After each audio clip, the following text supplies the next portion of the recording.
যেটা কি বলবো মানে আমি বলার ভাষা খুঁজে পাই না, এত সুন্দর লাগছে, মানে একটা ভেস্তেখানার মতো। বাংলাদেশের মধ্যে সবচেয়ে বড় মসজিদ আমার মনে হয় এটা। একটি মসজিদ যে কতটা আধুনিক ও সুন্দর হতে পারে তার অন্যতম নিদর্শন মসজিদ আল মুস্তফা সাল্লাল্লাহু আলাইহি সাল্লাম। এই মসজিদের একটি বড় বিশেষত্ব হচ্ছে এখানে মুসল্লিদের বসার জন্য হচ্ছে বিশেষ ব্যবস্থা। সাধারণত আমরা বিভিন্ন মসজিদে দেখি যে মুসল্লিরা কাতারের এক পাশে প্লাস্টিকের চেয়ারে বসে, কিন্তু এই মসজিদে মুসল্লিরা চাইলে এই আরামদায়ক জায়গায় বসতে পারে। এই মসজিদের দুই পাশের দেওয়াল দিয়েই সমানভাবে আলো মসজিদের ভিতর প্রবেশ করতে পারে, যার কারণে দিনের বেলা এই মসজিদে অতিরিক্ত কোনো লাইটের দরকার হয় না। পুরুষের পাশাপাশি নারীদের জন্য এখানে ব্যবস্থা আছে।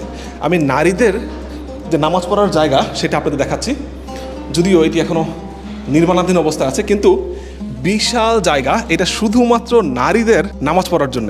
এইটা হচ্ছে আপনার জানাজার, এখানে যে একটা দরজা দেখতে পাচ্ছি, এইটা হচ্ছে জানাজার রুম। হ্যাঁ, মানে ওই পাশে হচ্ছে লাশ রাখা হয়। আচ্ছা, আমাদের ওই সাইড দিয়ে অ্যাম্বুলেন্সে লাশ আসার জায়গা আছে, সে এখানে লাশ রাখবে। এই দরজা খুলে এখানে লাশ রাখা হয়, তারপরে এটা জানাজার জন্য রুমের ভিতরে লাশ রাখবে, এখানে জানাজা পড়ে আবার অ্যাম্বুলেন্সে সোজা নিয়ে তারা কবরস্থানে চলে যাবে।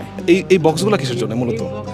মূলত হচ্ছে আমি যখন নামাজে যাব সেক্ষেত্রে আমার মোবাইল, মানি ব্যাগ, আদার্স কোনো ফাইল থাকতে পারে, সেক্ষেত্রে আমরা কি করব, সে নামাজে দাঁড়ানোর আগে আমরা মোবাইলটা এইভাবে রেখে দিলাম, নামাজ শেষ, বাস আমরা আবার নিয়ে চলে আসলাম।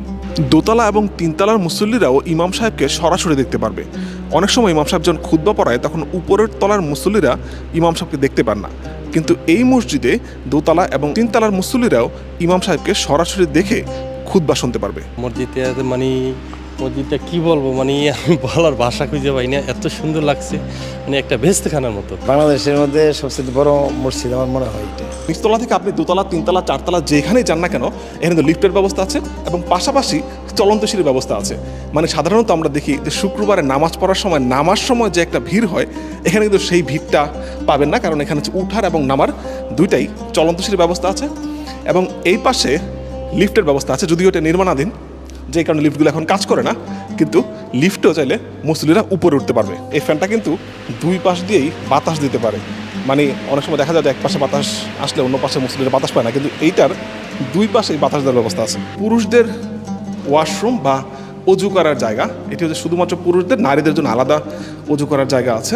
এই মসজিদের যদি বাইরের ইন্টেরিয়র ডিজাইনটা আপনাদের দেখাই, যে এটা হচ্ছে একটা ওয়াকওয়ে, যদি এখানে বলা আছে যে 1 নম্বর গেট, কিন্তু ওয়াকওয়েটা যদি আপনাদের শুধু দেখাই, যে এই পাশে যে অংশটা আছে সেখানে কিন্তু পানি থাকবে, এটা একটা লেকের মতো হবে, এখানে মুসল্লিরা চাইলে সময় কাটাতে পারবে। এবং এই পাশে যে এই বিষয়গুলো দেখতে পাচ্ছি, ওই যে ছোটো ছোটো গোল গোল যে অংশগুলো, এগুলো হচ্ছে পানির ফোয়ারা, এবং এগুলো তো সম্ভবত পানির কোনো কারুকার্য থাকবে, এখনও গ্লাস করা আছে, যদিও নির্মাণাধীন হওয়ার কারণে আমরা বুঝতে পারছি না। এবং প্রত্যেকটা মাঝখানে কিন্তু আবার খেজুর গাছ লাগানো আছে। এখন আমরা যে এরিয়াটায় আছি এটা হচ্ছে ওয়াক্ত এরিয়া। ওয়াক্ত হচ্ছে মানে 5 ওয়াক্ত নামাজ এখানে রেগুলারলি পড়া হয়। দিনের বেলায় অ্যাটলিস্ট যেন যত এনার্জি কস্ট সেভ করা যায়, রেগুলার লাইটেই যেন, ন্যাচারাল লাইটের জন্য কাভার করে, যে জন্য ফুল গ্লাস বেস, সেটার পার্সপেক্টিভেই এখানেও দুই সাইডে গ্লাস দেওয়া হয়েছে এবং ফুল হাইটে আর কি। এখান দিয়ে হচ্ছে গাড়ি পার্ক করার ব্যবস্থা আছে, এবং ভিতরের যে অংশ, এখানে আমি যদি একটু পার্কিং এরিয়া আপনাদের দেখাই, যে বিশাল পার্কিং এরিয়া, পুরো অংশটাই কিন্তু এখানে তো গাড়ি পার্ক করার জন্য রাখা হয়েছে।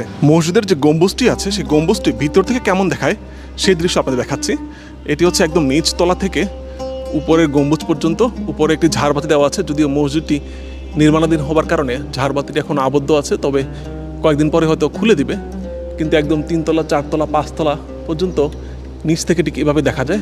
এখানে প্রত্যেক ওয়াক্তের নামাজের সময়সূচি দেওয়া আছে, ফজর, জোহর, আসর, মাগরিব, এশা, প্রত্যেক ওয়াক্তের নামাজ দেখতে পাচ্ছি। এবং ঠিক এই পাশে সূর্য কখন উঠে, সানরাইজ এবং সানসেট, সেটা দেওয়া আছে, এবং নিচে ইংরেজি এবং হিজরি সনের যে তারিখ, মাস, সেটাও এখানে উল্লেখ করা আছে। মসজিদটির নাম মসজিদ আল মুস্তফা। ইউআইইউ ক্যাম্পাসের ঠিক পাশে এই মসজিদটি অনেকটা কাবা শরীফের আদলে নির্মাণ করা হয়েছে। পাশে রয়েছে সুউচ্চ মিনার, যদিও মিনারটি এখনও নির্মাণাধীন, তবে বাইরে থেকে এর ডিজাইন যদি খেয়াল করি তাহলে দেখা যাবে যে অনেকটাই কাবা শরীফের ডিজাইন অনুকরণ করে এই মসজিদটি নির্মাণ করা হচ্ছে।